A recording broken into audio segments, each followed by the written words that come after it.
back to the Mixing Music Podcast. I am your host, Dee Kei, and with me, as always, is my lovely co-host, Long Live Lu. Hey. Shout out to Meditate Music on stream for suggesting that name on Twitch. Yeah, we are live streaming right now, and we have all of our episodes recorded on Twitch and YouTube. If you want to subscribe on YouTube, just go to mixingmusicpodcast.com/video. I think that's what it was. Or just go to mixingmusicpodcast.com. Check out our YouTube channels, because Lu has one too. Mastered by Lu, and then I have mine, DK Mixes. We have a good episode today. We're going to get right into it. This is an interesting one. Everybody always asks us, and I'm going to create some rapport first, but everybody always asks us for more and more technical advice and takeaways, specifically either clarifying or telling us more about the secrets of the pros. I'm going to tell you the biggest secret of the pros, okay? And this is, some people just cannot wrap their head around this. They have confirmation bias. They have where they think that the secret is to a specific converter, specific gear, specific clocking device, computer plugins. That is not any of the major, biggest engineers' secrets. There's a couple secrets that I'm going to share with you right now. And this is shared. And the reason why we know this is because my mentor, Leslie Brathwaite, has shared this many times. His mentors and other people mix with the masters. You can watch the videos. Each of the masters talks about this many times. This is less talked about on like influencer stuff because influencers and even us as a podcast, I get more downloads if I pretend that the secret is how to use a doubler or an EQ in a specific way. There's more downloads in that way. So this is an unsexy secret, the real secret. In our interview with Leslie Brathwaite that you can watch either on YouTube or listen to the podcast episode, he shares this, and this is common. You hear this with many, many other engineers.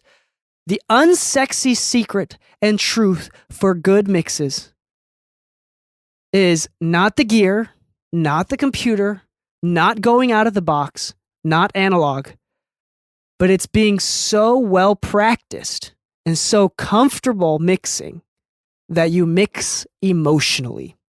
Oh yeah. You can mix emotionally. The one of these subjectively largest mixers in the world, Serban Ganea. He is totally in the box, has showed his setup multiple times over, totally in the box. I've still met lots of people that will refuse to believe that he's in the box. And that's just silly. Why? I mean, telling you the truth, you just cannot, you have all of that cognitive bias that there's, for example, I saw a meme today on Facebook, and it was like, oh, I need to pull it up. But the meme was like, there's this ready bake pie, pumpkin pie. All you have to do is stick it in the oven and bake it. And Karen, I'm just going to say Karen. Karen had like, hey, thank you, Ready Baked Pies, for ruining my Thanksgiving, and shared a picture of her burning the pie. And immediately her bias says, oh, it's not my fault. It's the pie maker's fault. It's the Ready Baked Pie's fault. And all of the comments in the memes are just roasting her about how, of course, it's not the pie's, it's not her fault, it's the pie's fault. And we do this all the time. If your mixes suck, I guarantee it's not the tools that you use, it is you. Yeah. And if it's good, I guarantee it might be the tools that you use, but it's definitely you. This is something that we need to just talk about. Lu, I'm sorry, I'm ranting at this beginning. I'm creating a preface for us to like jump into, and I want you to think about this as well and talk about this. But I very clearly, and I'm going to call you out on your bullshit right now. If you're listening and you blame anything equipment, computer, lack of plugins, lack of equipment for your shitty mixes, I'm telling you right now, you're on that bullshit. You're lying to yourself. And the secret is you suck. But the good news is because it's not about equipment, you as a mixer can get better. That is the best and most hopeful part of that news. With practice, with time, with years of experience, you can get better. And that is the awesome, hopeful side of it. Lou. Yo. Let's talk about this. You've seen in person as well as on the internet and talked to many other experienced engineers. We're friends with Tizio, with Kalen from District Sound Labs, Bob Horn. Yep. Now, granted, they do things differently from us, right? Yeah. But do they use any sort of weird, niche-y, super weird, high-level secret techniques that nobody else knows about? No. No, and the funny thing is, if you ask them, they'll tell you. No, they'll say no. Like, no, I don't. Yeah. The funny thing is, like, Bob will listen to a mix. Like, well, I remember, there was something he wanted me to check out, so I pulled in, and I showed him something. I'm like, hey, what do you think of this mix? He's like, sounds great. There's a little this going on there. There's a little that going on there. What I'd probably do is this, that. But everything that he told me to do was like an EQ cut. It wasn't like, oh, watch this. I'm going to show you this one plugin, makes every mix immediately great. Third order harmonics specifically from Ozone or It's from Trash at this setting. This setting, this specific, at this percentage, at this variable. That's never the conversation with any of the people. Like, I remember I was questioning a mix that I was doing for Ari Lennox, sent it to Tizio because I'm like, yo, like, this is kind of big. I'm doing a mix for Ari Lennox. Like, send it to somebody else who does big mixes and get their opinion on it. He listened to it. He's like, it sounds great. What's wrong with it? I'm like, I guess nothing. Like, I was kind of expecting you to tell me, like, oh, you should do this. But no, like, at the end of the day, everybody that I've hung out with, everybody that I work with, they've got their plaques, they've got their nominations, their awards for different things. They love keeping it simple. And even people with analog hardware who, I'm a believer that, yeah, it does have a tonal character. Yeah, certain converters have a tonal character. But it's never been anybody's like, oh no, I can't work without my SSL G bus. No, nobody's like, and everybody, I kid you not, one of my personal biggest pet peeves is when somebody shows up and they're like, you don't have this specific preamp? Oh no, I'm going to sound like shit without it. I'm like, you ever considered you just sound like shit, period? Like, if your reliance is on one specific thing, then you either haven't ventured out enough to see what options exist, or you really did just get used to that one thing and you're that comfortable with it. So at that point, I want to sympathize with you, but I can only really sympathize if you really knew what you were doing. So if I get a whiff of you not knowing what you're doing, you're just blurting out like a blanket, oh, it's not a C800G, I can't record. Yeah. Really. Most people that work professionally don't want to touch it. So this is important, specifically with mixing too. I feel like it mostly has to do with the amount of experience that you have, and the experience turns into comfort, how comfortable you are within Pro Tools. Like, honestly, Pro Tools is kind of like learning the piano. You have to learn your instrument and practice your instrument. If you aren't practicing your DAW, whether that's Ableton, Logic, and Pro Tools, it's not about being able to use the tools fast or efficiently. But if you don't use it fast and efficiently, then you're never going to be able to get into the zone and just care about the music. Just feel the music. So you got to learn your DAW. You got to practice your DAW. My young... Sorry, this is... You can't see if you're listening to the podcast, but my second son, my youngest son just came in. It's kind of funny because he did like the waddle walk. My youngest son came in and he's naked and he's got like a knot top, or what is this called? Like a man bun? No, not a man bun, but you just gotta have to watch on YouTube. His entrance was just hilarious. Just rewind, go to this episode on YouTube. And he's naked. What up, Kyo? Anyway, he's gonna have a special guest on the podcast now. But this is incredibly important about learning the tools, being comfortable with it, learning your plugins, getting comfortable with it. I feel like most people have a ton of plugins that they've never used or rarely ever took the time to get to know. And that's a really good use of time. Listening to music casually, like a lot of these professional mixers, I would say are diehard analysts as well. Like they analyze music and learn from different genres of music. They're able to mix, like for example, Manny Miracle, one of my favorite mixers of all time.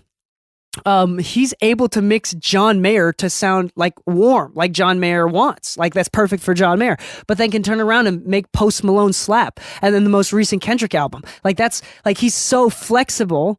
And I think we've talked about on podcasts that he's shared that he doesn't make every mix sound exactly the way that he wants it to sound. He makes it sound the way that the artist wants it to sound, the client wants it to sound. Being flexible, you're not able to do that if you're not comfortable with your tools and if you're not analyzing music. And if you're not in touch with your emotions, if you're dead set on the way that songs are supposed to sound, then you cannot progress. You will not get better. If you're not able to, so for example, a quick example of this is, as an engineer, you need to interpret feelings. For example, if a client says, I wish the chorus had more energy. Now, as an engineer, my thoughts are energy equates to multiple things. If I add more top end, that's going to mean energy. If I add more low end, that's also going to equate to energy. If I make the drums louder, that's also going to be more energy, more rhythmic, right? Or at least more like pushing along. If I make the chorus wider, that's going to feel more energetic. If I compress, well, it depends, but if I add more compress, which means general loudness, if it's louder in general in the chorus, that's going to equate to more energy. So what I'm doing as an engineer is I'm interpreting what I want and then automatically going into my how do you say reserves? My reserves, my portfolio, my ideas, whatever, of my repertoire of tools that I know works to increase the level of whatever they want. Energy in this case, right? There's so many different ways to do it. And if you're not comfortable in knowing the techniques, then you're never going to be able to do that. But at the end of the day, it's never about techniques. It's not about the ratio on your compressor, how many dBs of gain reduction you're using on your compressor, specifically what frequency and Q curve that you're using for your EQ and how much you're dipping, how you seek and destroy and find these frequencies that you cut. It's not about that. It's feeling shit. It's getting used to it. That's the unfortunate truth. People are just so up their own ass about, I'm not good because I don't know a secret. It's not a secret. It's literally just comfort, getting used to your tools and becoming better over time. My favorite thing is like when people say it's like, oh man, like I'd love for you to teach me how to do this and that. I'm like, cool. And then I drill them on the basics. And they're like, well, I kind of understand this. I'm like, okay. You said that you feel like your mixes are over compressed, right? They're like, yeah. I'm like, so back off the compression. They're like, how do I get it to sound tighter? I'm like, automation. They're like, really? You draw in your volume moves? I'm like, yeah, I mean, the compressor helps, but like if you do too much compression, you lose this, you lose that. But it's always the underwhelming lesson because it's like, I feel like I just got told go back to basics. But the funny thing is, most of these guys that are big, have you ever like, DK, you attended Mix with the Masters, something that's over $10,000 to go to. You have to. No, it wasn't. Well, it wasn't over $10,000. I think it was like $4,000 plus expenses, flights. So maybe it was like 7, 8. I remember looking at one where they were like, "Oh, it's roughly $12,000 to attend this specific one." I was like, "Damn." But either way, the idea being, you've attended it. I've spoken with a ton of mixers and everything where it's like, okay, cool. Like you want to learn to mix this and that. You want me to break down my mix to you? Sure. Let me open up a mix, start from scratch or show you what I've done. And every time you look at it, there's never been like, oh, check this out. This is how you specifically do bass. It's always been like, oh yeah, I ran a parallel for the lead. I used the noise gate to get rid of some of the noise. Did some pretty basic things. Like it's always this underwhelming thing. So like the idea of, people thinking that there's this hidden secret, this hidden gem technique that nobody's ever heard of. One way to do anything, like one way to treat your bass tracks or 808 tracks. It's not. There's so many things that you have to go back to basics for before you even get to doing the flourishes. And some of those flourishes might be like, oh, we use the Goldfoss EQ, which right now, if you're listening in a timeline that this is still happening, like Black Friday, they're doing the whole 40% off, worth every penny. But it's funny because even them, they describe it as a demasking plugin. It's not the magic uplifter of the world. They're like, oh, this helps with masking frequencies. And by the way, go to mixingmusicpodcast.com/Golfoss if you're interested in that 40%. That's the most they've ever do every year. Yeah. So we talked about Golfoss in the past. mixingmusicpodcast.com/Golfoss if you yeah. want that 40% Black Friday deal. But it just kind of goes back to that. There is no secret. Most times when people are looking for lessons or they're watching the tutorials, they're wildly underwhelmed by the idea that like they didn't reveal the secret. Yeah. Yeah, it like literally some of the Mix with the Masters videos, especially for mastering engineers, it's almost like a joke. Yeah. Where like this huge name, multi-Grammy winning mastering engineer pulls up a session that they did with a big Grammy winning multi-plaque artist. How did they master the song? Oh, a half a dB wide boost at 10K, half a dB wide Q boost at 100 hertz, and then limiting with 2 limiters, and that's it. My favorite one is the video for Damn by Kendrick Lamar. Oh my God. It's really funny because he's like, yeah, they wanted more bass, but like there was already so much I didn't touch it. It's like amazing. Yes. He's like, it was already aggressive. It already had the tone, so I just had to make sure it was okay. And it's like, I love this mix with the masters. I feel extremely underwhelmed in all the best ways. Yeah, I do think that's like the biggest thing, the hardest pill for people to swallow. I feel like the red pill of mixers is honestly, it's not crazy. Like there's no crazy techniques or tools. And if you find yourself believing that there are tools and techniques that you need to be better, then all of that marketing that all of these gear and plugin companies are doing that make money from you thinking that is working. All of that marketing is working, and you are susceptible to marketing and you're unable to think on your own. The funny thing is like, it's more about the mentality behind it. I don't know if you'd agree with that necessarily, but like everybody has access to an EQ. Most people have the same plugins. You go to a studio in LA and guaranteed every single studio has the same basic set of plugins. They might have some flourishes, but if you were to throw in 10 different engineers, you'd have 10 completely different mixes, even with all the same tool set. But usually those that do the best have a very mindful approach to it. Yeah, or use the same, like they use the same EQ plugin for years and they never really change or dare even try to. I mean, it's good to try different plugins and stay on top of stuff. Like Dave Pensado is a great example of that. He's always trying new plugins out. Bob Horn does the same thing too. Like it's good to stay on top of stuff and keep up to date with everything, all the new technology. Yep. But that's the thing. There's really nothing that, like Bob's workflow is different. Like he has a limiter and EQ that on the mix bus that he does while he's mixing, the way that he processes vocals, the order of the inserts or plugins that he uses is different than mine. Though there's a difference between, I have habits, and the reason why I have habits, why I put an EQ before the compressor, it's not because necessarily, maybe at one point it was because I thought it had a different sound. But now the biggest reason is because the habits are really useful. They offload mental processing, right? So the reason why I do R comp or like a compressor after the initial EQ is not because it sounds better or I care to even trial and error it out anymore. It's because that like 1% less processing that my mind has to do frees up that 1% to figure out what the vocal needs.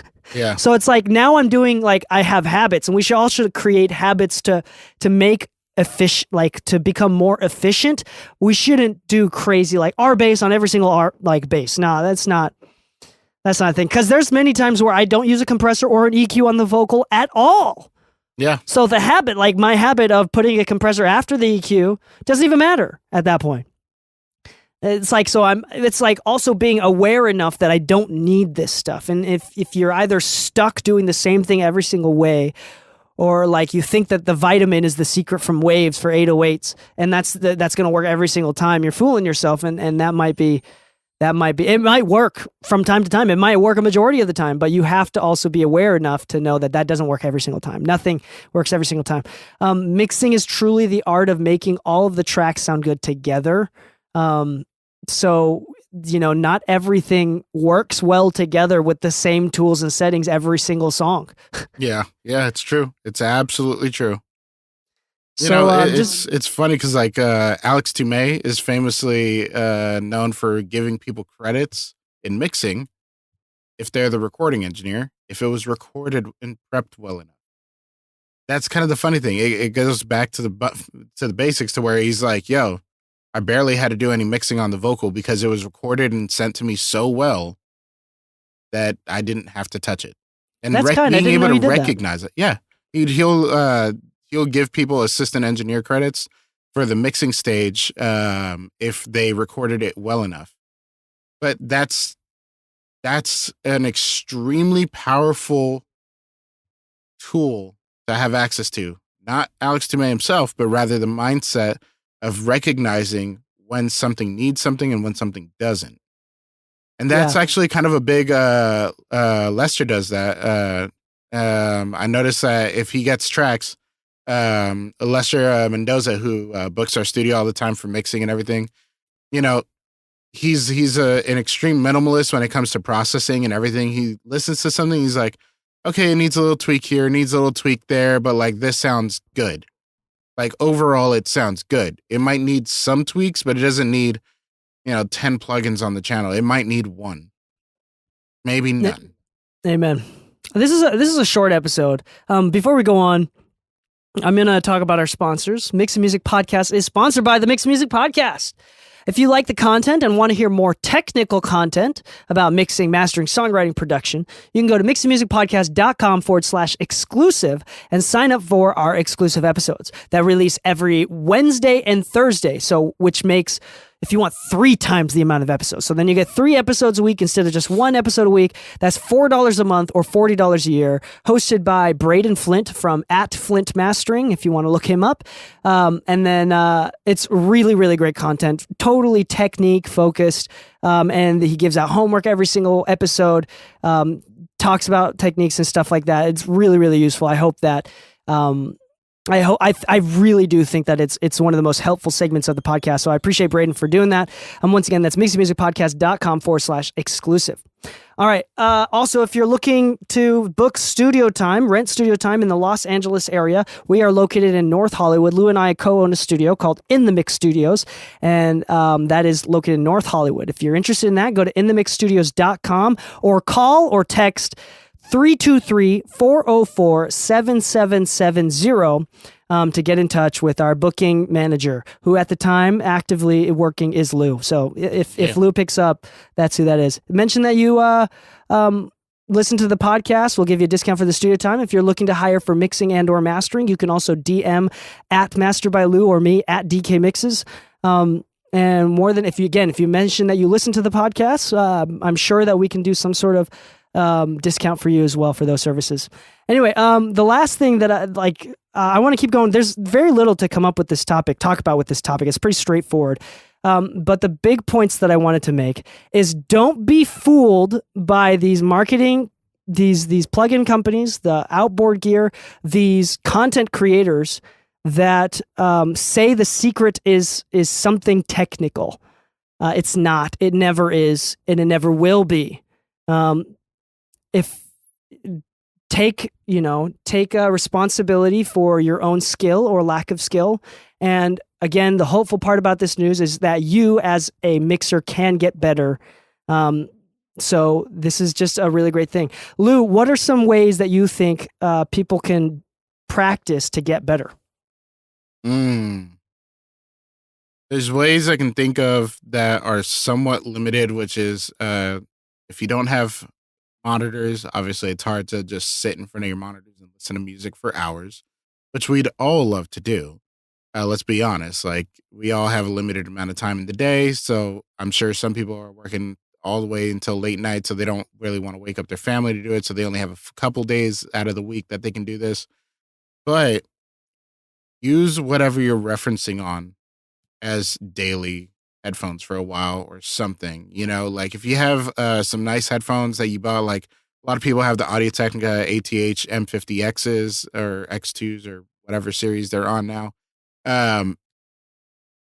Go for a walk, listen to them, use them around the house. You know, if you use AirPod Pros, listen to them all day long and find a way to get them connected to your computer. Jesse Ray Ernstern was famously known for being like the NS10 guy that everybody kind of like currently like looks to, right?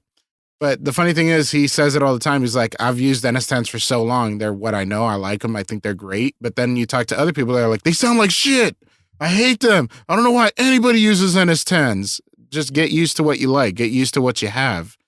Because at the end of the day, the biggest difference that you can make literally is reliant entirely on your ear and your approach. You want to get better? Learn to understand the mindset of other professionals. Forget about their settings. Forget about their templates. Forget about any tool they have. Yes, there are tools out there that make a job perceivably easier or more effective, but it's nothing if you don't understand it and why it is seen as such a resourceful tool. The mindset is everything. One of my favorite stories is about the Beatles all wanting to do LSD and their engineer being like, I don't want to. I need to record.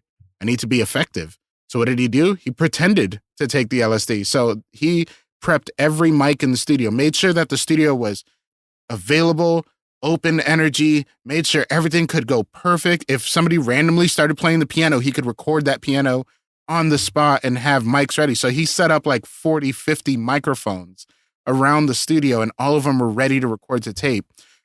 But this is the mindset of somebody professional dealing with a chaotic situation. What you could take from that is how to conduct yourself in a situation where you're like, well, normally I only record one mic, but it seems to be a live band and they keep coming up ideas constantly like, maybe I should set up more mics. Maybe I should be ready to record on the spot. Maybe I should systemize how I work a little bit. The funny thing is, understanding the mindset was very important in that because I didn't care one bit about what microphone I was using. But I learned something that made me a lot more effective and started helping me make more money in my industry. Cool. Yeah. Yeah. I think that's kind of like, let's end it there for this episode. There's really, the biggest secret is that there is no secret. And I'm going to say right now, again, I'm repeating myself multiple times this episodes, but if you have a hard time accepting that, understanding that, there's an issue there. There's definitely an issue there. Yeah. There is no secret. It's Serban Ghenea doesn't have a specific converter that you don't have access to, which is the secret for his hits. He doesn't have a special set of plugins that you don't have. That's the secret to his hits. He doesn't have a specific amount of gear that you don't have that makes his hits. He has speakers that are relatively accessible. That they're not crazy expensive. My speakers are more expensive than both of his speakers maybe combined. It's not crazy. Like his setup is not crazy. Manny Marroquin does hybrid mixing or analog mixing the first time, then prints stems, and then whenever he does revisions, it's all in the box. Same thing with Jason Joshua. Leslie is completely in the box. There's many high-end. Andrew Sheps is now completely in the box. Many high-end. TZO is hybrid, but mostly in the box, except for a few things. There's no secret gear, and it's not going to be that piece of gear that's going to be the difference of what makes TZO and what makes you. It's not that DW Fern EQ. It's his ears and what he likes to do and his preferences that he's practiced and polished over the years, and your lack of practice and polish and preference and maybe training. Like he's been mentored a lot as well. We've been mentored a lot by various people. And we get to see. We spend a lot of time watching other professionals on YouTube as well, you can do that. That's fully accessible. Mix with the Masters has a bunch of free content on YouTube. It's fully accessible. There's no secrets anymore. Back in the day, a couple decades ago, it was all secretive. None of it's secret anymore. And the secret that's been out is that nobody has a secret. They've just been lying. Having secrets what used to be part of the marketing of an engineer. You hire me because you think that I have a secret and I have a secret sauce which makes my record sound better. Now that because of content creation, everybody's been outed, there is no secrets. Analog gear is technically inferior and doesn't necessarily make any record sound better. Uh-oh, now it's 100% based on skill, and if you suck, it's because you, and if you're good, it's because of you. And now it's a lot more honest, and it'll continue to change that way. Okay, I think that's a great way to end this episode. I really, really hope that y'all get better. Uh-oh, here it is. Little Munchkin back up again. Do you see him? My little guy has woken up again. He fell asleep in my arms, but he's back up. He's going to want to come back into my arms. Anyway, thank you so much for listening. Once again, if you like what we're doing and you want to help us out in a free way that takes you no money or no time, go to just leave us a 5-star review on whatever platform you're listening to, Spotify, Apple Music, whatever. That really helps us with the algorithms of the platform, so we appreciate that. And on that note, happy mixing, my friends, and stay saucy.